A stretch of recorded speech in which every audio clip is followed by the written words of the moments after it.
Hello doctor நிகழ்ச்சியில் சிறுநீரக குழாய் தொற்று பாதிப்பு குறித்தும் அதற்கான தடுப்பு நடவடிக்கைகள் குறித்தும் சந்தேகங்களுக்கும் கேள்விகளுக்கும் விளக்கம் அளிக்க நம்மளுடைய நிலையத்திற்கு வந்திருக்கும் இந்திரா காந்தி அரசு மருத்துவமனை மற்றும் பட்ட மேற்படிப்பு மையத்தின் சிறுநீரக அறுவை சிகிச்சை துறை தலைவர் டாக்டர் சுதாகர் அவர்களை நிலையத்தின் சார்பாக வரவேற்கிறோம். வணக்கம் டாக்டர். வணக்கம். சிறுநீரக தொற்று அப்படின்னா என்ன, அதோட அறிகுறிகள் என்னென்ன அப்படிங்கிறத சொல்லுங்கள் டாக்டர்.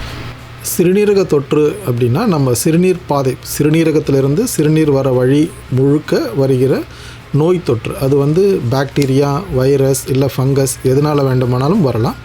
அதோட இன்ஃபெக்ஷன் தான் நம்ம சிறுநீரக தொற்றுன்னு ப்ராட்லி கிளாஸிஃபை பண்ணுறோம். சிறுநீரகத்தில் உற்பத்தி ஆகிற யூரின் யூரினரி டியூப், யூரிட்டர் அப்படின்னு சொல்லுவோம். அது வழியாக கீழே பிளாடர், அது நீர் பையில் அக்யூமுலேட் ஆகும், தங்கும். அதுக்கப்புறம் தேங்கின யூரினை நம்மளுடைய பிரெயின் கண்ட்ரோல் எடுத்து அதுக்கு எப்போ நமக்கு டைம் இருக்கோ அப்போ யூரின் பாஸ் பண்ணுவோம். ஸோ இந்த பகுதியில் எங்கேருந்து இன்ஃபெக்ஷன் வந்தாலும் அதுக்கு பேர் சிறுநீரக தொற்று.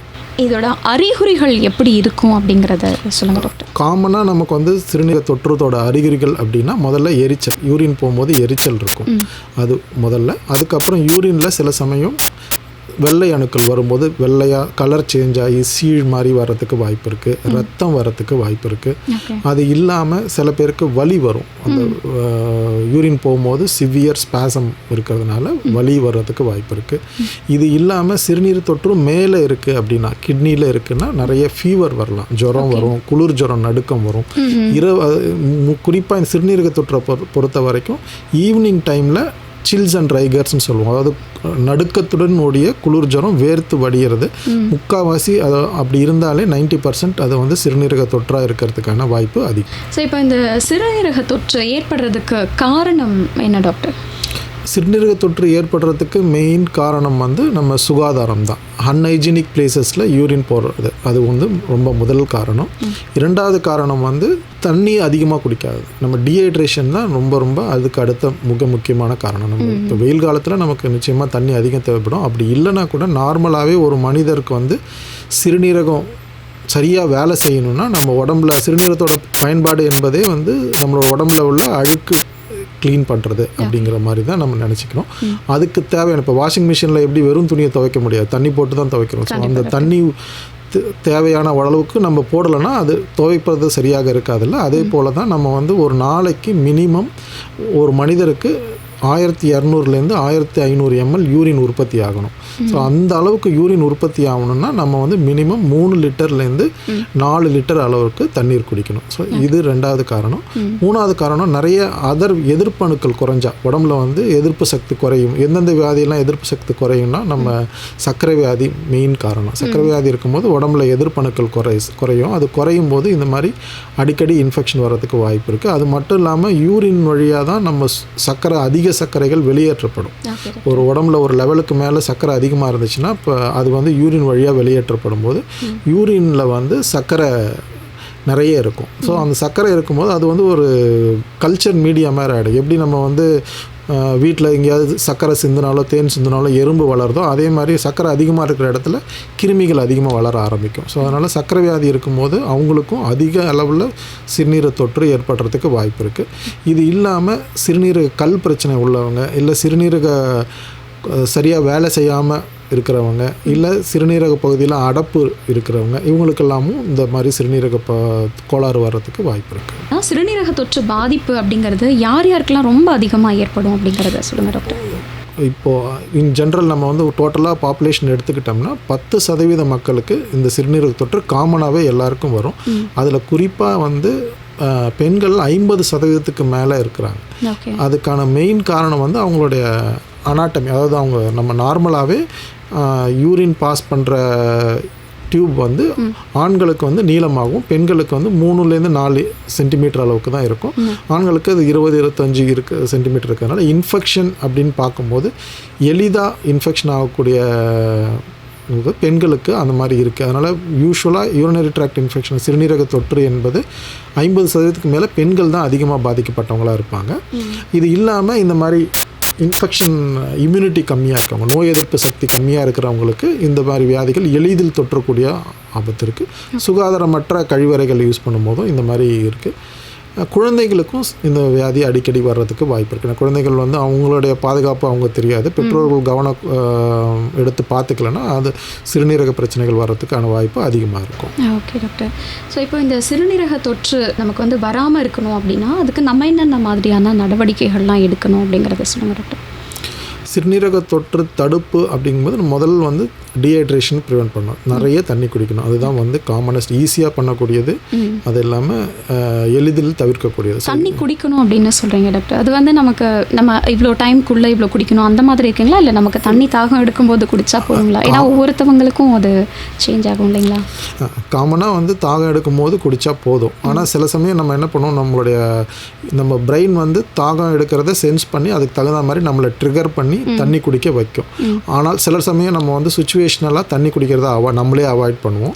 ரெண்டாவது, வேலை செய்கிற சூழ்நிலையில் தண்ணி குடிக்கிறத மறந்துடுவோம். மூணாவது, குளிர்ச்சியான இடத்துல இருக்கும்போது நமக்கு அந்த தாகத்தை ஸ்டிமுலேட் பண்ணுற சென்டர்ஸ் வந்து அது சரியாக சிமுலேட் பண்ணாது. நம்ம என்ன குளிர்ச்சியான இடத்துல இருக்கோம், அவங்களுக்கு தர்ஸ்ட் இல்லைங்கிறது பிரெயின் மிஸ்இன்டர்ப்ட் பண்ணிக்கும். ஸோ அந்த சமயத்தில் வந்து நம்ம யூஸ்வலாக ஏசியில் வேலை செய்கிறவங்க, நாள் முழுக்க ஏசியில் வேலை செய்கிறவங்களுக்கு அடிக்கடி பார்ப்போம், நம்ம ஒரு 2 நாள் ஏசியில் கம்ப்ளீட்டாக நான் இருந்தேன், தண்ணியே குடிக்கல அப்படின்னு சொல்லுவாங்க.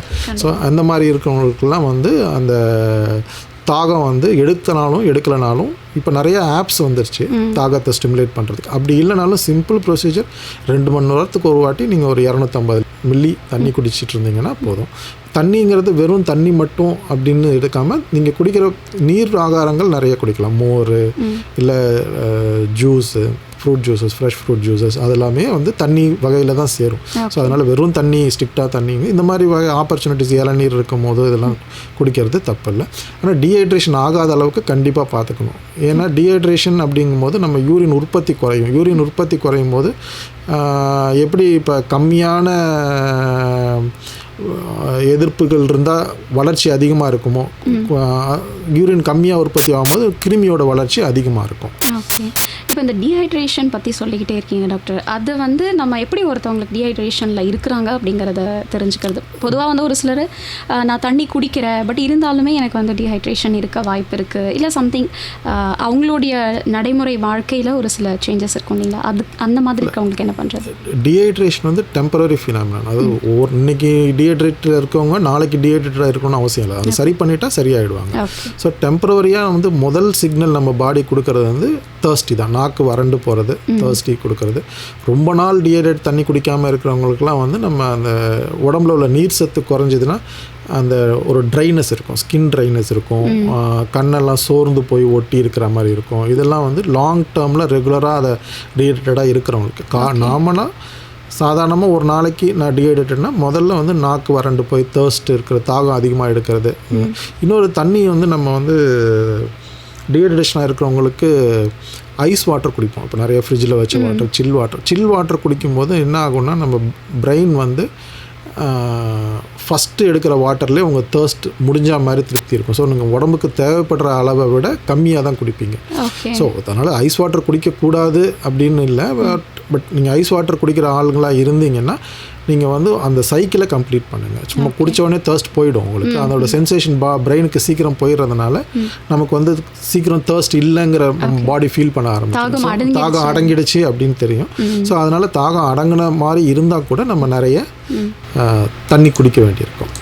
ஓகே டாக்டர், சிறுநீரக தொற்று குறித்த விழிப்புணர்வு எந்த அளவுக்கு மக்கள்கிட்ட இருக்குது அப்படிங்கிறது சொல்லுங்கள் டாக்டர். நம்ம நாட்டை பொறுத்த வரைக்கும் விழிப்புணர்வு அப்படிங்கிறது வந்து மக்களுக்கு வந்து வியாதி வந்தால் தான் வருமுன் காப்போம் அப்படிங்கிற கான்செப்ட் வந்து ரொம்ப பிரபலம் அடையலை. வந்த பின் அதுக்கு வைத்தியம் அப்படிங்கிறது தான் இப்போ இருக்கிற நிலைமை.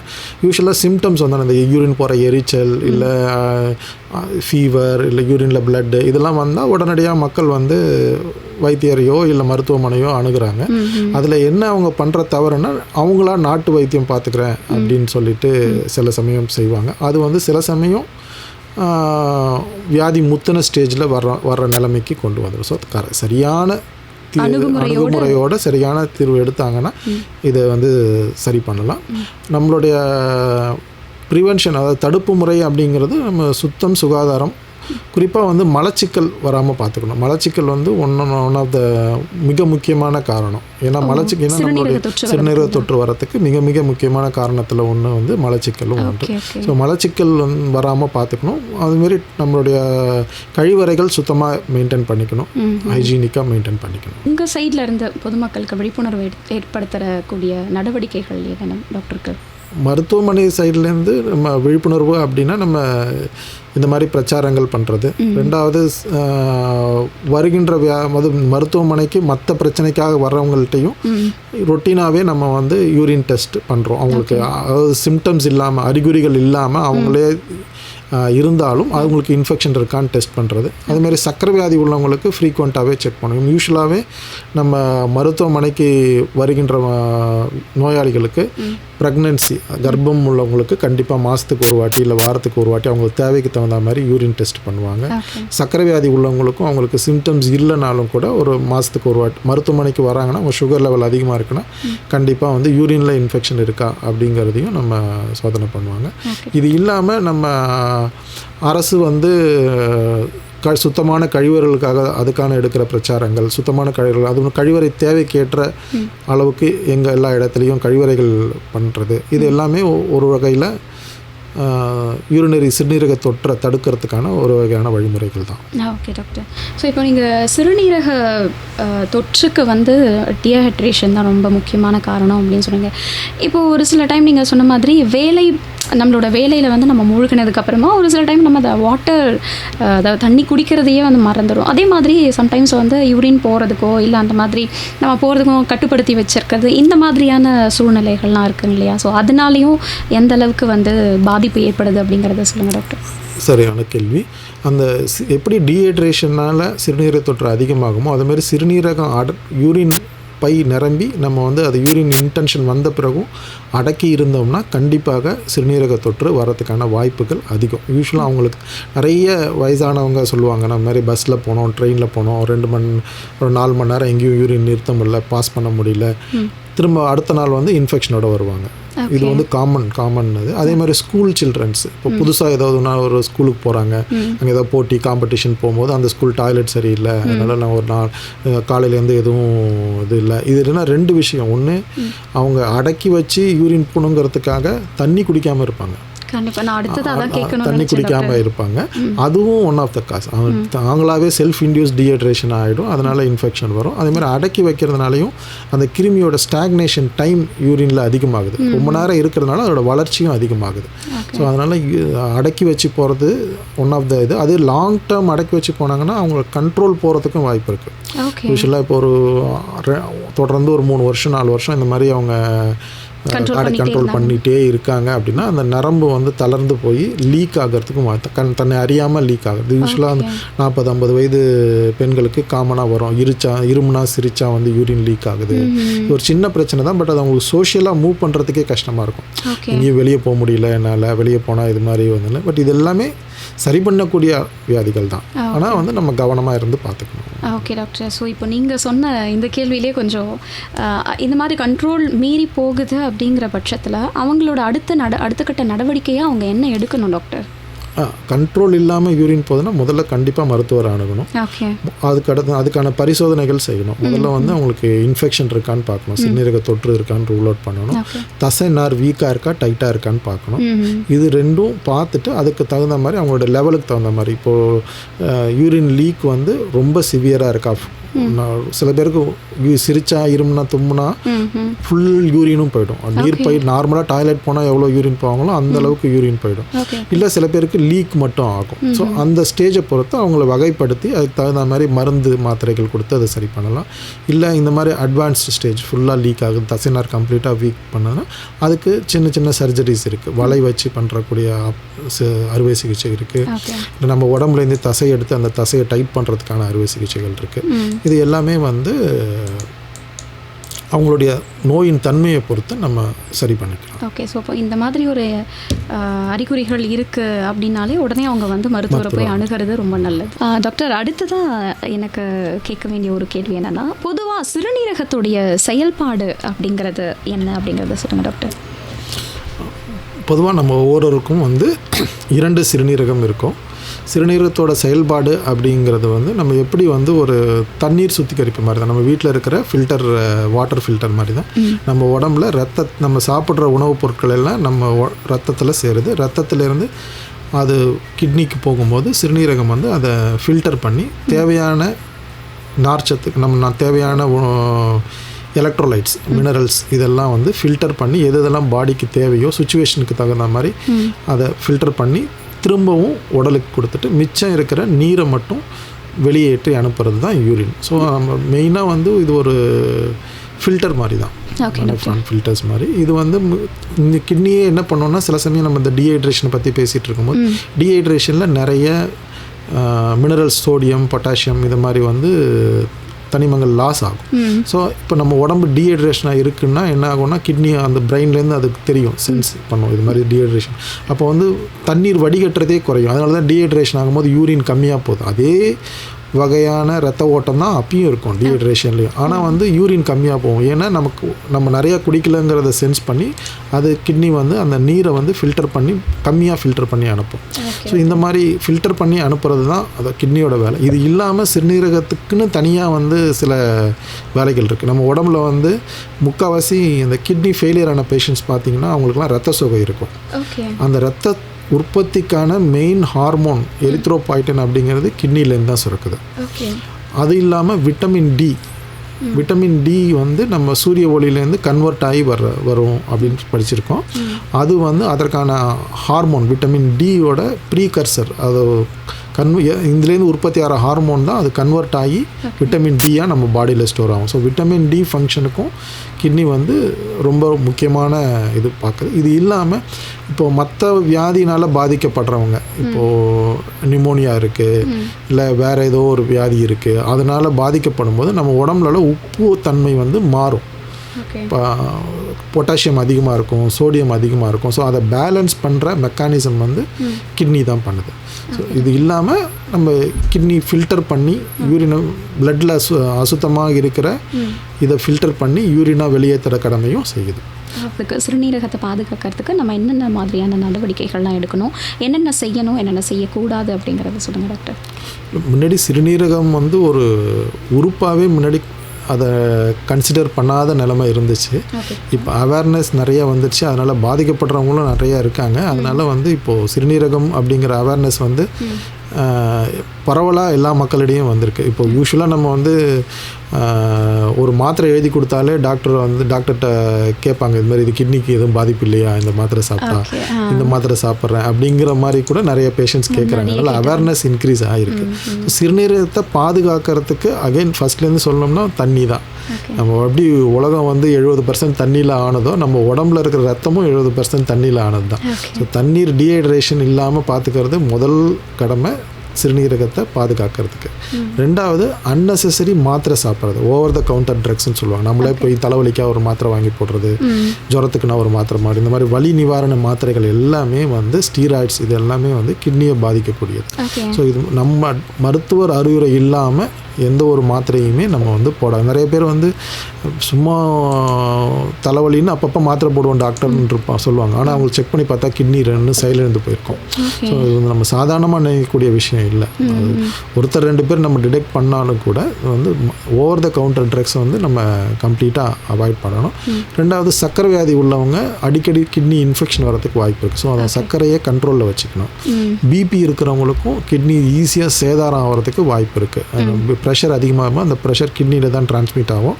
ஸோ அதனால் கிட்னி அணுக்கள், நெஃப்ரான்ஸ்னு சொல்லுவோம், அது சைட்லேருந்து போகிறதுக்கான வாய்ப்பும் அதிகம். ஸோ பிபி, சுகர் இது 2 தான் 70% கிட்னி செயலிழப்புக்கான காரணம். ஸோ அதை 2ஐயும் கண்ட்ரோலில் வச்சுக்கணும். அது இல்லாமல் டீஹைட்ரேஷன் இல்லாமல் ஓவர் த கவுண்டர் ட்ரக்ஸ் சாப்பிடாமல் இருந்தோம்னாலே நம்ம கிட்னியை பாதுகாப்பாக வச்சுக்கலாம். ஓகே டாக்டர், சொல்லிட்டுங்க. இப்போ வந்து அதிகமாக பாதிக்கக்கூடியவங்க வந்து பிபி, சுகர் இருக்கிறவங்க அப்படின்னு சொல்லியிருக்கீங்க. இப்போ அவங்கெல்லாம் வந்து டேப்லெட்ஸ், அவங்களுக்கான டேப்லெட்ஸ் எடுத்துக்கிறாங்க. அதுவும் இந்த சிறுநீரக தொற்றுக்கும் ஏதாவது கனெக்ட் இருக்குங்களா? இப்போ அவங்க இந்த மாதிரி வராமல், எனக்கு வந்து பிபி இருக்குது, இல்லை சுகர் இருக்குது, நான் டேப்லெட்ஸும் எடுத்துக்கிறேன், பட் எனக்கு வந்து இந்த சிறுநீரக தொற்று வராமல் இருக்கணும் அப்படின்னா நான் வந்து இன்னும் என்னென்னலாம் ப்ரிகாஷன்ஸ் பண்ணணும் அப்படிங்கிறத சொல்லுங்கள் டாக்டர். பிபியை பொறுத்த வரைக்கும் சிறுநீரக தொற்றுக்கும் அதுக்கும் நேரடி தொடர்பு இல்லை. பட் சுகருக்கு கண்டிப்பாக இருக்குது. டயபெட்டிஸ் சர்க்கரை வியாதிக்கும் சுகருக்கும் நேரடி யூரினரி இன்ஃபெக்ஷனுக்கும் நேரடி தொடர்பு இருக்குது. அதை கண்ட்ரோலில் வச்சுக்கணும். மாத்திரை சாப்பிட்டு அதை கண்ட்ரோலில் வச்சுக்கணும். அது இல்லாமல் அவங்களாம் எதிர்ப்பு சக்தி கம்மியாக இருக்கிறதுனால எளிதில் தொற்று பரவிடும். ஒருத்தர்கிட்டேருந்து இன்னொருத்தட்ட பரவுறது இல்லை ஒரு இடத்துலேருந்து அவங்களுக்கு பரவுறது அப்படிங்கிறது ஈஸி. அதனால அவங்க வந்து கண்ட்ரோல், அதாவது சுகர் கண்ட்ரோல் ரொம்ப முக்கியம். ரெண்டாவது ஹைஜீன், சுகாதாரம், யூரினரி கழிவறையை சுகாதாரமாக பாதுகாக்கிறது ரெண்டாவது. அது இல்லாமல் சுகர் இருக்கிறவங்களுக்கு தண்ணீர் அளவாக குடிக்கணும். அவங்களுக்கு வந்து அவங்களுடைய கிரியாட்டினின் லெவலில் பொறுத்து தண்ணீர் நார்மல், இப்போ சர்க்கரை வியாதி வந்திருக்கும், அவங்களுக்கு வந்து மற்ற டெஸ்ட் எல்லாம் பண்ணி பார்க்கும்போது நார்மல் ஃபங்க்ஷனிங் கிட்னியாக இருக்கும். ஸோ அப்போ வந்து அவங்க தண்ணீருக்கு எந்த கண்ட்ரோலும் தேவையில்லை, அதாவது கம்மியாக குடிங்கன்னு. சில பேருக்கு வந்து சிறுநீரகத்தோடைய வேலைப்பாடே குறைஞ்சிருக்கும் சர்க்கரை வியாதி ரொம்ப நாள் ஆனதுனாலையோ இல்லை எதனா. அவங்களுக்கு வந்து இப்போது ப்ரோட்டீன் லீக் ஆகலாம், இல்லை சிறுநீரகத்தில் கிரியாட்டினின், அதாவது சிறுநீரக ஃபங்க்ஷனை நம்ம பார்க்குற அளவு வந்து கிரியாட்டினின் வந்து ரைஸ் ஆகிருக்கலாம். அவங்களாம் வந்து தண்ணியை ரெஸ்ட்ரிக்டடாக குடிக்கணும். அதோட மருத்துவர் என்ன ஆலோசனை சொல்கிறாரோ, இப்போ 1 லிட்டர் 6 லிட்டர் அந்த அளவுக்கு தண்ணியை கம்மி பண்ணி குடிக்க வேண்டியிருக்கும். ஓகே டாக்டர், இதில் இன்னும் முக்கியமான கோடை காலங்களில் ஏற்படக்கூடிய சிறுநீரக தொற்று பாதிப்பு அப்படிங்கிறதுலேருந்து நம்ம எப்படி நம்மளை பாதுகாத்துக்கிறது? கோடை காலங்கள் பெரிய வித்தியாசம் இல்லை. ஆனால் நம்ம என்ன கோடை காலத்தில் அதிகமாக இருக்கும்னா டீஹைட்ரேஷன் தான். அதுங்க சொல்கிற மாதிரி டீஹைட்ரேஷன் மறுபடியும் அதுதான், தண்ணி தான் முக்கியம். கோடை காலத்தில் இன்சிடென்ட்ஸ் அதிகமாகும். ஏன்னா வந்து நம்ம நார்மலாக இருக்கிற காலத்தில் எல்லாருக்கும் டீஹைட்ரேஷன் வராது, தண்ணி குடிக்காமல் இருக்கிறவங்களுக்கு தான் வரும். கோடை காலத்தில் நீங்கள் வெளியே போனாலே எல்லாருக்குமே டெம்பரேச்சர் அதிகமாக இருக்கிறதுனால கண்டிப்பாக டீஹைட்ரேஷன் இருக்கும். இன்னும் கவனமாக இருக்கணும். ஏற்கனவே சொன்ன அதே வழிமுறைகளை இன்னும் கூடுதல் கவனம் எடுத்து பண்ணிக்கணும். அதற்கப்புறம் வெறும் கோடை காலத்தில் வேர்வை நிறைய லாஸ் ஆகிறதுனால வெறும் தண்ணீர் மட்டும் சரி பண்ணாது. ஸோ உப்பு சத்து நிறைந்த ஜூஸஸ் அந்த மாதிரி கொடுக்கும்போது அது வந்து பெட்டர். லெமன் ஜூஸ் குடிக்கலாம், சால்ட்டு வித் சுகர் போட்டு, இல்லை இளநீர், அது ஏற்கனவே நியூட்ரிஷன்ஸ் இருக்குது. ஸோ அந்த மாதிரி உப்பு சத்து நிறைந்த பொருட்கள், ஏன்னா நம்ம உடம்புல வந்து வெறும் நீர் மட்டும் வெளியேறது இல்லை, உப்பும் சேர்ந்து வெளியேறதுனால அதையும் நம்ம ரீப்ளேஸ் பண்ணணும். ஓகே, இந்த கருவுற்ற பெண்களும் வயதானவர்களுக்கும் நீங்கள் முன்னாடி சொல்லுவீங்க, அவங்களுக்கு வந்து சிறுநீரக தொற்றிலிருந்து அவங்க பாதுகாத்துக்கணும் அப்படின்னா அவங்க என்னென்னலாம் நடவடிக்கைகள் எடுக்கணும்? கருவுற்ற பெண்களை பொறுத்த வரைக்கும் அவங்களுக்கு வந்து சிறுநீரக தொற்றுக்கு அவங்களுடைய அதாவது அறிகுறிகள் இருக்கோ இல்லையோ அவங்க கண்டிப்பாக சோதனை பண்ணிக்கணும். விஷயம் நான் அது ஒரு புரோட்டோக்கால், ஒரு அட்டவணை போட்டு தான் அவங்கள இப்போ எந்த அரசு மருத்துவமனையில் அவங்க காட்டினாலும் அவங்களுக்குன்னு ஒரு அட்டவணை இருக்கும். அந்த அட்டவணைப்படி சோதனை பண்ணிகிட்டே இருப்பாங்க. இப்போ ஃபஸ்ட் ட்ரைமஸ்டர் முதல் 3 மாதத்தில் மாதத்துக்கு ஒரு வாட்டி, 2வது ட்ரைமஸ்டரில் வாரத்துக்கு ஒரு வாட்டி, இல்லை தேவைப்படுற அளவுக்கு. அதுமாரி 3வது ட்ரைமஸ்டரில் வாரம் பண்ணுவாங்க.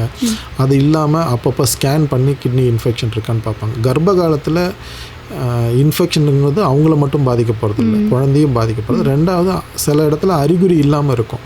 குறிப்பாக அறிகுறி இல்லைனாலும் அவங்களுக்கு இன்ஃபெக்ஷனை ட்ரீட் பண்ணணும். ஏன்னா அவங்க வந்து அந்த அறிகுறி இல்லாமல் இருந்தாலும் கிட்னியில் வந்து அது வந்து ஸ்கார்ஸ், இப்போ எப்படி நம்ம உடம்புல தழும்பு வருதோ அதுமாதிரி அது கிட்னியை இன்ஜுரி பண்ணி தழும்புகள் உருவாகும். ஸோ அது வந்து லேட்டராக அவங்க கிட்னி ஃபங்க்ஷனையும் அஃபெக்ட் பண்ணும். ஸோ கர்ப்ப காலத்தில் இருக்கிற போது அவங்களுக்கு சிறுநீரக தொற்றுக்கான அறிகுறிகள் இருக்கோ இல்லையோ டெஸ்ட் கண்டிப்பாக பண்ணி இன்ஃபெக்ஷன் இருக்குன்னா, தொற்று இருக்குன்னா கண்டிப்பாக மருந்து மாத்திரைகள் உட்கொள்ள வேண்டியிருக்கும். வயதானவர்களுக்கு வந்து காமனாக வர்றது வந்து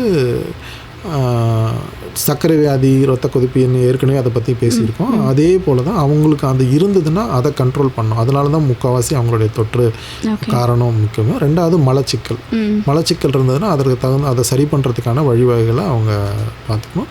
3வது அவங்களுக்கு வந்து இப்போ வயதான ஆண்களுக்கு எப்படி நம்ம பெண்களுக்கு வந்து லீக்கேஜ் ஆகும், அடக்கி வச்சு யூரின் போகிறாங்க, அது மாதிரி கொஞ்சம் வயதாக ஆண்களுக்கு வந்து ப்ராஸ்டேட் அப்படிங்கிற ஒரு சுரப்பி இருக்கும். அது வந்து கொஞ்சம் கொஞ்சமாக விரிவடையும். அது விரிவடையும் போது அதனால் யூரினரி பிரச்சனைகள் வரும். சிறுநீரக பிரச்சனை, சிறுநீரகம் தங்குறது, யூரின் தங்கி போக முடியாமல் இருக்கிறது அடிக்கடி. ஸோ யூரின் எப்போ நீர்ப்பையில் தங்குதோ, சிறுநீர் பையில் தங்கும் போது அது வந்து ஒரு நல்ல கல்ச்சர் மீடியா, அது தங்கும்போது அதில் இன்ஃபெக்ஷன் ரேட் அதிகமாகும். ஸோ அந்த மாதிரி அவங்க வந்து யூரின் தங்காமல் போகிறதுக்கு பார்த்துக்கணும். அப்படி ஏதாவது சிம்டம்ஸ் இருந்ததுன்னா அவங்க ஸ்கேன் பண்ணி அதற்கான அந்த ப்ராஸ்டேட் என்லார்ஜ்மெண்ட்டுக்கான மாத்திரைகள் எடுத்து அதை குறைச்சிக்கலாம். Okay doctor. சிறுநீரக தொற்று வந்து பிபி சுகர் இருக்கிறதுனால கூட நமக்கு சிறுநீரக தொற்று வரும் அப்படின்னு சொல்லியிருக்கீங்க. இப்போ இந்த மாதிரிலாம் எதுவுமே இல்லாமல் ஒருத்தவங்களுக்கு வந்து சிறுநீரக தொற்று வந்துடுச்சு அப்படின்னா அதனால அவங்களுக்கு வேறு என்னென்னலாம் பாதிப்புகள் ஏற்படும் அப்படிங்கிறத சொல்லுங்கள் டாக்டர். சிறுநீரக தொற்று வந்த பிறகு அவங்களுக்கு அதனால் என்னென்ன பாதிப்புகள் ஏற்படும்னா சிறுநீரக கற்கள் கேள்விப்பட்டிருக்கோம். அது ஃபார்ம் ஆகிறதுக்கு ஒன் ஆஃப் த முக்கியமான காரணமாக இருக்கிறது வந்து சிறுநீரக தொற்று. அது கிட்னியில் தொற்று வந்தாலோ இல்லை சிறுநீர் வயல் தொற்று வந்தாலோ அதுலேருந்து உருவாகிற திசுக்கள், அழுக்கு திசுக்கள் மேலே படிமண் ஏற்பட்டு அதனால் கற்கள் ஃபார்ம் ஆகிறதுக்கு வாய்ப்புகள் அதிகம். அது இல்லாமல் சிறுநீரக தொற்று வந்து சிறுநீரகத்தையே பாதித்து அதில் சீழ் வைக்கிறதுக்கான வாய்ப்புகள் அதிகம்.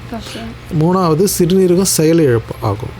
இன்ஃபெக்ஷன் ஓவர்லோட் ஆகும்போது அதிகமாக அணுக்கள் பாதிக்கப்படும் போது சிறுநீரகம் வேலை செய்கிறது தன்மை குறைஞ்சி அவங்களுக்கு கிட்னி வேலை செய்யாமல் போகிறதுக்கு வாய்ப்பு இருக்குது.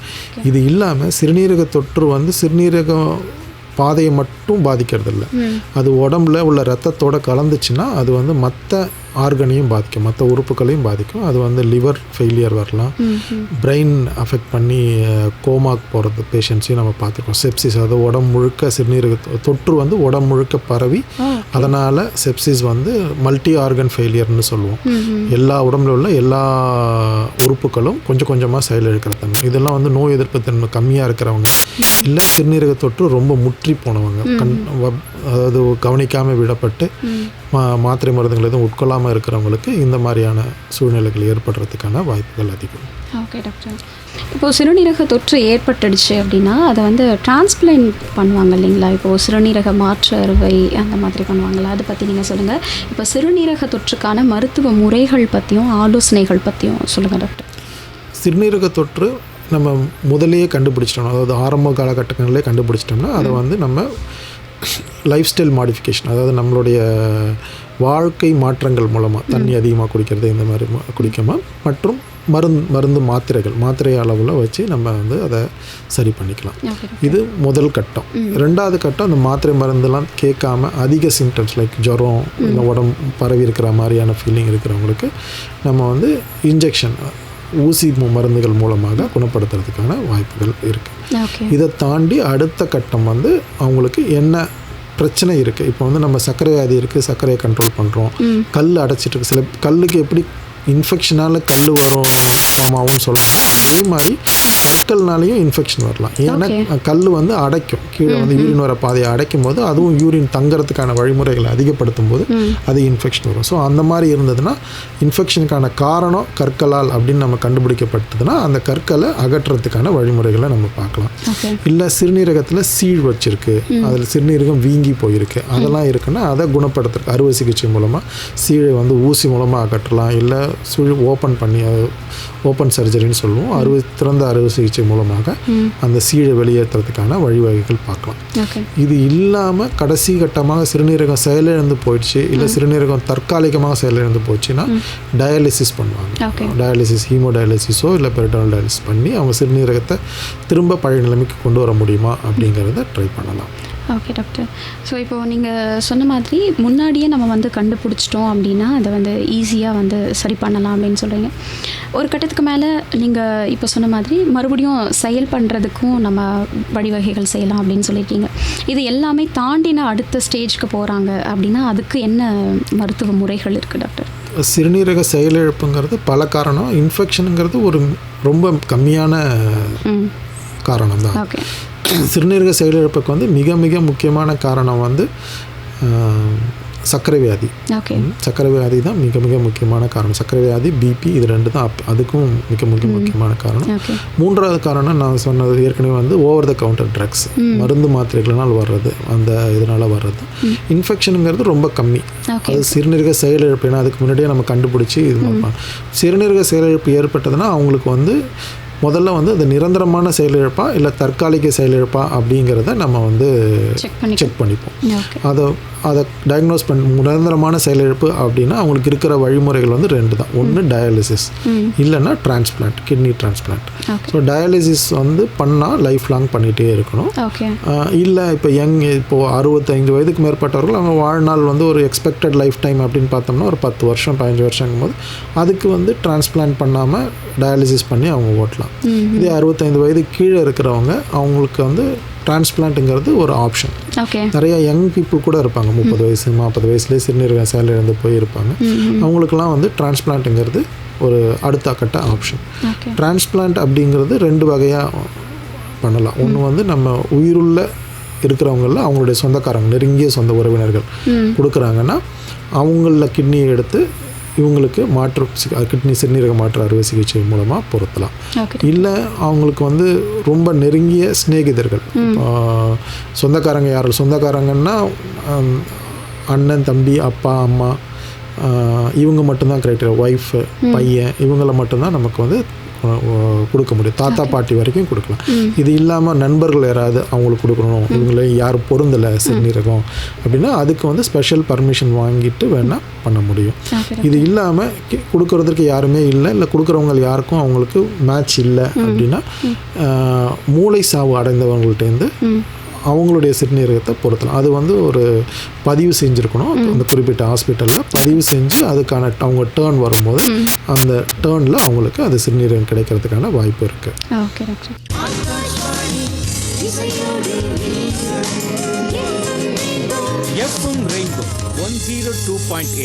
ஸோ இப்போ சிறுநீரக மாற்று அறுவை சிகிச்சையும் பண்ணிக்கலாம் அப்படின்ற அதுக்கான நிறைய அவேர்னஸும் இப்போ நிறைய பேருக்கு இருக்குது இல்லைங்களா? இப்போது சிறுநீரகம் டொனேட் பண்ணவங்களுக்கு ஒரு சிறுநீரகம் எடுத்ததுக்கப்புறமா என்ன மாதிரியான நிலைப்பாடு இருக்கும், வாங்கினவங்களுக்கு என்ன மாதிரியான நிலைப்பாடு இருக்கும்? நம்மளுடைய தேவை வந்து மிக மிக அதிகம். நம்ம இப்போ வந்து ஒரு உதாரணத்துக்கு சொல்லணும்னா இப்போ ஒரு 30 லட்சம் சிறுநீரக மாற்று அறுவை சிகிச்சைக்கான தேவை நமக்கு இருக்குன்னா நமக்கு கிடைக்கக்கூடிய சிறுநீரகம் அப்படின்றது வந்து கிட்டத்தட்ட மினிமம் ஒரு 300லேருந்து 3000 சிறுநீரகம் தான் இருக்குது. ஸோ டிமாண்ட் வந்து ரொம்ப ரொம்ப அதிகம். சிறுநீரகத்துக்கான அறுவை சிகிச்சைக்கான டிமாண்ட் வந்து அதிகம். ஏன்னா அந்த டோனர் அவேர்னஸ் இல்லை அப்படிங்கிறது தான் மெயினான காரணம். டோனர் அவேர்னஸ் அதாவது கொடுக்குறவங்க சொந்தக்காரங்க தான் கொடுக்க முடியும். ஏன்னா அது நிறைய வியாபாரத்தன்மையாக ஆயிடுதுங்கிறதுனால நம்ம அரசாங்கம் சட்டத்திட்டங்கள் கொண்டு வந்திருக்காங்க. அதன் மூலமாக ஒன்லி நெருங்கிய உறவினர்கள் மட்டும்தான் கொடுக்க முடியும். நெருங்கிய உறவினர்கள் கொடுக்கும்போது கூட அவங்களுக்கு என்னென்னா ஒரு பயம், ஒரு சிறுநீரகம் நம்ம கொடுக்குறோமே அதனால் ஏதாவது நமக்கு ஆபத்து வருமா, பிற்காலத்தில் ஏதாவது பாதிப்பு வருமா அப்படின்னு. ஆனால் முற்றிலும் எந்த பாதிப்பும் வராது. அதற்கான சோதனைகள் செய்யப்பட்டு தான் அவங்கள்ட்ட சிறுநீரகம், ஏன்னா சிறுநீரகம் யார் வந்தாலும் நான் எடுத்துக்கிறேன் அப்படின்னு சொல்கிற வழக்கம் கிடையாது. சிறுநீரக மாற்று அறுவை சிகிச்சைக்காக நான் சிறுநீரகத்தை தானம் தரேன்னு ஒரு வந்தாங்கன்னா அவங்களுடைய எல்லா பரிசோதனைகளும் செய்து அவங்களுக்கு சர்க்கரை வியாதி இருக்கா, ஏன்னா சர்க்கரை வியாதி இருக்கிறவங்களுக்கே வந்து பிற்காலத்தில் அவங்களுக்கே கிட்னி தேவைப்படலாம். ஸோ இயர்லி அது கண்ட்ரோலில் சுகர் இருந்தாலும் கண்ட்ரோலில் இருக்கா, அது இல்லாமல் அவங்களோட கிட்னி ஃபங்க்ஷன் எப்படி இருக்குது, ஒரு கிட்னி எடுத்தாலும் அவங்களால ஃபங்க்ஷன் பண்ண முடியுமா. இதில் முக்கியமாக நம்ம வந்து தெரிஞ்சிக்க வேண்டிய விஷயம் என்னென்னா நம்ம 4000 பேருக்கு ஒருத்தருக்கு வந்து ஒரு கிட்னி தான் இருக்கும். நம்ம ஏன்னா அவங்களுக்கு வந்து பிறவிலேயே அந்த கிட்னி வந்து சுருங்கி போயிருக்கும். ஸோ அவங்களெலாம் வாழ்நாள் முழுக்க ஒரு கிட்னியோட நல்லா இருக்காங்க. ஸோ அது வந்து ஒரு அந்த தகவலே வந்து நமக்கு வந்து ஒரு முக்கியமான தன்னம்பிக்கை கொடுக்கக்கூடிய விஷயமா இருக்கும். ஸோ அதனால் ஒரு கிட்னியோட அவங்களுக்கு நார்மலாக 2 கிட்னி இருந்தால் என்ன வேலை செய்யுமோ அதே வேலையை வாழ்நாள் முழுக்க, இதனால் எனக்கு ஒரு கோளாறு அப்படின்னு ஒன்று கிட்னி கொடுக்கறதுனால இது வரைக்கும் வந்ததாக அதில் பின்னால் அவங்களுக்கு பிரச்சனைகள் வரலாம். இப்போ ஒரு சர்க்கரை வியாதி ஒரு 20 வருஷம் கழிச்சு வருதுன்னா அந்த சமயத்தில் அவங்க அந்த நோயை கவனிக்காமல் விட்டால் தான், 2 கிட்னி இருந்தாலும் கவனிக்காமல் விட்டாலும் அந்த பிரச்சனை வரும், ஒரு கிட்னி இருந்து கவனிக்காமல் விட்டாலும் அந்த பிரச்சனை வரும். தவிர ஒரு கிட்னி கொடுத்ததுனால எனக்கு இந்த பிரச்சனை வந்தது அப்படிங்கிற காரணம் வந்து ரொம்ப ரொம்ப ரொம்ப ரேர். ஸோ அதனால் கிட்னி தானம் பண்ணுறவங்க சிறுநீரக தானம் வந்து தாராளமாக தைரியமாக பண்ணலாம். அவங்களுக்கு எல்லா பரிசோதனையும் செய்யப்பட்டு அவங்க எடுக்கிற பிறகு எந்த ஒரு பிரச்சனையும் வராது அப்படிங்கிற சுச்சுவேஷனில் மட்டும்தான் கிட்னி வந்து அவங்கள்ட்டேருந்து எடுக்கப்படும். கிட்னி தானம் வாங்கினவங்க இன்னும் கவனமாக இருக்கணும். ஏன்னா அவங்களுக்கு வந்து ஒரு உயிருள்ள கிட்னியை ஒருத்தர் டொனேட் பண்ணியிருக்காரு. ஸோ அப்படி இருக்கும்போது அவங்களுடைய பாதுகாப்பு ரொம்ப முக்கியம். அவங்க வந்து ஏன்னா இந்த கிட்னி வந்து எதிர்ப்பணுக்களை கம்மி பண்ணுறதுக்கான மருந்துகளை நம்ம வந்து தொடர்ந்து சாப்பிடணும். அந்த மாத்திரை மருந்துகளை நிறுத்தக்கூடாது. அவங்களுக்கு ஏற்கனவே சர்க்கரை வியாதியோ ரத்த கொதிப்போ இருந்ததுன்னா அதை ஸ்ட்ரிக்டாக கண்ட்ரோல் பண்ணுறதுக்கு மெயின்டைன் பண்ணணும். இன்ஃபெக்ஷன் ஆகக்கூடிய இடங்களுக்கு ட்ராவல் பண்ணுறதை குறைக்கணும். அவங்க வந்து ஏன்னா ஈஸியாக அவங்களுக்கு தொற்று பரவணும். ஏன்னா எதிர்ப்பணுக்களை குறைச்சிக்கிறதுக்கான மருந்துகள் அவங்க எடுத்துகிட்டு இருப்பாங்க. அதனால் அவங்களுக்கு லங் இன்ஃபெக்ஷனோ சிறுநீரக தொற்று இல்லை வேறு வகையான இன்ஃபெக்ஷன் வந்து ஈஸியாக பரவிடும். அதனால் அவங்க வந்து கவனமாக இருக்கும். மிக அதிக நார்மலாக இருக்கிறத விட மிக மிக அதிக கவனமாக இருக்கணும். சிறுநீரக மாற்று அறுவை சிகிச்சை பண்ணவங்க அவங்களுக்கு அந்த ஒரு கிட்னி சிறுநீரகம் பொருத்தின பிறகு அவங்க வாழ்நாள் வந்து நார்மலாக இருந்தால் என்ன கிட்டத்தட்ட 20 வருஷம் வரைக்குமே கிட்னி வந்து எந்த ஒரு நார்மல் கிட்னி எப்படி வேலை செய்தோ அந்த அளவுக்கு வேலை செஞ்சது வரைக்கும் நமக்கு ஆதாரம் இருக்குது. ஸோ அதனால் மினிமம் 20 வருஷம், அது மினிமம் 20 வருஷம் இல்லை, மினிமம் 20 வருஷம் அவங்களுக்கு வந்து எந்தவித பாதிப்பும் இல்லாமல் இருக்க முடியும். அதன் பிறகும் கிட்டத்தட்ட 40 வருஷம் 50 வருஷம் அப்படிலாம் இருக்கிறவங்களும் இருக்காங்க. அடுத்ததாக என்னோட கேள்வி என்னென்னா, சிறுநீரக தொற்று பாதிப்பு இருக்கிறவங்க என்னென்ன மாதிரியான உணவு முறைகளையும் பழக்க வழக்கங்களையும் கடைபிடிக்கணும் அப்படிங்கிறத சொல்லுங்கள் டாக்டர். இங்கே அதே முதலேருந்து சொன்ன மாதிரி தான், முதல் இம்பார்ட்டன்ஸ் வந்து நம்ம தண்ணிக்கு தான் கொடுக்கணும். அது எல்லா வகையான உணவு பழக்கம் தொற்றுனாலே நமக்கு வந்து தண்ணி தான் மிக மிக மிக முக்கியம். இரண்டாவது வந்து நம்ம இப்போ வந்து கிரான்பெரி அப்படிங்கிற ஒரு இது இருக்குது. அதில் வந்து அது என்ன பண்ணுதுன்னா நம்ம உடம்புல உள்ள கிருமி வந்து சிறுநீரக பையை அட்டாச் பண்ணாமல் பார்த்துக்குது. அது வகையான இருக்குது. அதனால் கிரான்பெரி ஜூஸஸ் அது மிக்ஸ் பண்ண மருந்து வகைகள்லாம் இருக்குது. அது எடுத்துக்கிறது ஒரு வகையில் நல்லது. மூணாவது ப்ரீபயாட்டிக்ஸ், தயிர் மோர் இதெல்லாம் இருக்குல்ல, அதெல்லாம் வந்து நம்ம உடம்புல நல்ல கமென்சால்ஸை இன்க்ரீஸ் பண்ணும். அதனால் இன்ஃபெக்ஷன் வர்றதை ப்ரிவெண்ட் பண்ணும். அதுக்கப்புறம் முக்கியமாக வந்து நம்மளுடைய விட்டமின் சி ரிச் ஃப்ரூட்ஸ், எலுமிச்சம்பழம், சாத்துக்குடி, இதெல்லாம் நெல்லிக்காய் இதெல்லாமே வந்து இன்ஃபெக்ஷனை ப்ரிவெண்ட் பண்ணுறதுக்கான வாய்ப்புகள் அதிகம். இது இல்லாமல் நம்ம வந்து மலச்சிக்கல் ஏற்கனவே சொல்லியிருக்கோம். ஸோ அது தடுக்கிறதுக்கான பொருட்கள், நார்ச்சத்து அதிகம் உள்ள பச்சை காய்கறிகள், வெள்ளரி பழங்கள், வாழைப்பழம் இதெல்லாம் வந்து சாப்பிட்றது வந்து மலச்சிக்கலை தடுக்கிறதன் மூலமாக யூரினரி இன்ஃபெக்ஷனையும் தடுக்கலாம். சிறுநீரக தொற்றுலேருந்து நம்மளால் பாதிக்கிறத தடுக்க முடியும். இன்னொரு விஷயம் நீங்கள் சொன்னீங்க டாக்டர், இப்போ சிறுநீரக தொற்று அப்படிங்கிறது வந்து ஒரு சில அறிகுறிகள் இருக்குது, அதை வச்சு நம்ம வந்து நம்மளுடைய மருத்துவ முறைகளை எடுத்துக்கலாம் அப்படின்னு. இப்போ கருவுற்ற பெண்களுக்கு வந்து ஒரு சிலருக்கு வந்து அதோட அறிகுறிகளே இல்லாமல் இருக்கும். அது வந்து நம்ம ரெகுலராக செக் பண்ணும்போது நம்ம கண்டுபிடிச்சிருவோம் அப்படின்னு சொன்னீங்க. அந்த இடத்துல எனக்கு ஒரு சந்தேகம் என்னென்னா, எல்லாருக்குமே இப்போ யூரினரி இன்ஃபெக்ஷன் இருக்கிறவங்களுக்கு அதோட அறிகுறியே இல்லாமல் அவங்களுக்கு அந்த நோய் இருக்குது அப்படின்னா அவங்க என்ன பண்ணணும், எப்படி அதை கண்டுபிடிக்க முடியும்?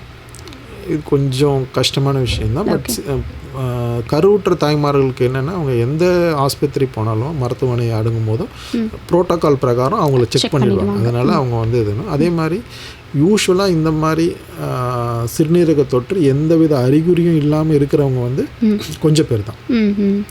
கருவுற்ற தாய்மார்கள், சர்க்கரை வியாதி உள்ளவர்கள் அதிகமாக, இல்லை நரம்பு சம்மந்தமான வியாதி உள்ளவர்கள், நரம்பு தளர்ச்சி, அடிபட்டு காலெலாம் இருக்கும் அவங்களுக்கு. ஸோ இந்த மாதிரி இருக்கிறவங்களுக்கு பர்டிகுலராக நம்ம அதிக கவனம் எடுத்து அவங்களுக்கு அடிக்கடி பரிசோதனை பண்ணணும். சர்க்கரை வியாதி இருக்குது அவங்களுக்குலாம் வந்து எரிச்சல் இருக்கோ இல்லையோ, அவங்க எப்போ சுகர் லெவல் அதிகமாக இருக்கோ இல்லை மாதத்துக்கு ஒரு வாட்டி பார்ப்பாங்க. அப்போ வந்து ஒரு தடவை யூரின் டெஸ்ட்டும் ரொட்டீன் டெஸ்ட் பண்ணாலே போதும். சாதாரண யூரின் பரிசோதனை பண்ணும்போது நமக்கு இன்ஃபெக்ஷன் இருக்கா இல்லையான்னு தெரிஞ்சிடும். அதே மாதிரி நரம்பு பாதிக்கப்பட்டவர்கள், மூளை நரம்புலேருந்து தண்டுவட நரம்பு வரைக்கும் எது பாதிச்சிருந்தாலும் யூரின் தங்கு இன்ஃபெக்ஷன் ஆகிறதுக்கான வாய்ப்புகள் அவங்களுக்கு அதிகம். அவங்களும் கவனமாக இந்த மாதிரி சிம்டம்ஸ் இருக்கும், அறிகுறி இருந்தாலும் இல்லைனாலும் தேவைப்படுகிற அப்போ இல்லை எப்போப்பெல்லாம் அவங்க வந்து ரெகுலர் பரிசோதனை போகிறாங்களோ, வேறு அந்த வியாதிக்கான பரிசோதனைக்கு போகும்போது எல்லாமே அந்த சமயத்தில் ஒரு வாட்டி செக் பண்ணிக்கிறது நல்லது. ஓகே டாக்டர், நிறைவாக நான் கேட்க போகிற கேள்வி என்ன அப்படின்னா, ஒரு தடவை ஒருத்தவங்களுக்கு வந்து சிறுநீரக தொற்று வந்துடுச்சு அப்படின்னா அதிலிருந்து முழுமையாக குணமடைய முடியுமா? அது இல்லை ஒரு முறை எனக்கு வந்துடுச்சு திருப்பியும் அது வரும் அப்படிங்கிற ஒரு பயம் இருக்குமா, இல்லை அது நிரந்தரமாகவே இருக்குமா? அதை பற்றின ஒரு தெளிவு கொடுங்க. இல்லை, சிறுநீரக தொற்றை பொறுத்த வரைக்கும் நமக்கு வர வைரஸ் காய்ச்சல் மொழி தான். எப்படி வைரஸ் காய்ச்சல் வந்தால் 3 நாளில் இல்லை 7 நாளில் சரியாகுதோ அது மாதிரி அதற்கான சரியான மருத்துவ முறைகள் எடுத்துக்கிட்டோம்னா அது அந்த சமயம் வந்த இன்ஃபெக்ஷன் சரியாயிடும். அது இல்லாமல் இப்போ திரும்ப திரும்ப வருவதற்கான வாய்ப்புகள் சிறுநீரக தொற்றில் உண்டு. என்ன காரணம்னா இந்த நம்மளுடைய பராமரிப்பு சரியில்லாமல் டீஹைட்ரேஷன். நம்ம இப்போ ஒருத்தருக்கு சிறுநீரக தொற்று வந்து டீஹைட்ரேஷனால் வருது, டெய்லி அவங்க தண்ணி குடிக்கிறது கம்மியாக, திரும்பவும் அதே பழக்க வழக்கத்தை அவங்க கடைபிடிச்சாங்கன்னா திரும்பவும் இன்ஃபெக்ஷன் வரதுக்கு வாய்ப்பு. அந்த சமயம் வந்த இன்ஃபெக்ஷனை கண்ட்ரோல் பண்ணுறதுக்கான வழிமுறைகள் தான் நம்ம பண்ண முடியுமே தவிர திரும்ப வராமல் தடுக்கிறது வந்து அவங்களுடைய வாழ்வியல் முறை மாற்றங்கள் மற்றும் அவங்களுடைய சுத்தம் சுகாதாரம் பேணுதல் அதை பொறுத்து தான் அவங்க வராமல் தடுக்கிறதுக்கான அறிகுறிகள். ஓகே ஓகே டாக்டர், நிறைவாக நீங்கள் எங்களுடைய நேயர்களுக்கு சொல்லக்கூடிய தகவல் என்ன டாக்டர்? இது குறிப்பாக கோடை காலமாக இருப்பதனால உங்களுடைய தண்ணி உட்கொள்ளும் அளவை அதிகப்படுத்துங்கள், வெயில் அதிகமாக அலைவதை தடுங்கள், சிறுநீரகத்தை அடக்கி போகணும் அப்படிங்கிற அந்த பழக்க வழக்கத்தை கைவிடுங்க. மிக குறிப்பாக சிறுநீரக மாற்று சொந்தக்காரங்க யாராவது சிறுநீரக சேதாரம் அடைந்தவர்கள் இருந்தாங்கன்னா அவங்களுக்கு சிறுநீரக மாற்று இருக்குது அப்படின்னு ஒரு வழிமுறை இருக்குது அப்படிங்கிறத நீங்கள் உங்களால் முடிந்த அளவுக்கு நீங்களும் ஒரு இப்போ எப்படி வந்து நல்லெண்ணெய் தூதுவர்கள் அந்த மாதிரி இருக்காங்களோ இந்த நிகழ்ச்சி கேட்டுட்ருக்கவங்க எல்லாமே அவங்களுக்கு நெருக்கமானவர்களோ சொந்தக்காரங்க சகோதரர்கள் நண்பர்கள் யார் இருந்தாலும் சிறுநீரக பாதிக்கப்பட்டு சிறுநீரக செயலிழந்து இருக்கிறவங்களுக்கு இன்னொரு மாற்று வழி இருக்குது, அதற்கான முயற்சி பண்ணுங்கிற அட்வைஸு நியரஸ்ட் மருத்துவமனை அருகில் உள்ள நியரஸ்ட் மருத்துவமனையை அணுகும்படி அவங்களுக்கு அறிவுரை சொல்ல கேட்டுக்கொள்கிறேன். ஓகே டாக்டர், ரொம்ப நன்றி டாக்டர். ரொம்ப ப்ளசண்ட்டாக எங்களுக்கு நிறைய கேள்விகளுக்கு பதில் தந்ததுக்கு நிலையத்தின் சார்பாக நன்றி டாக்டர். மீண்டும் சந்திக்கலாம் நேயர்களே, நன்றி.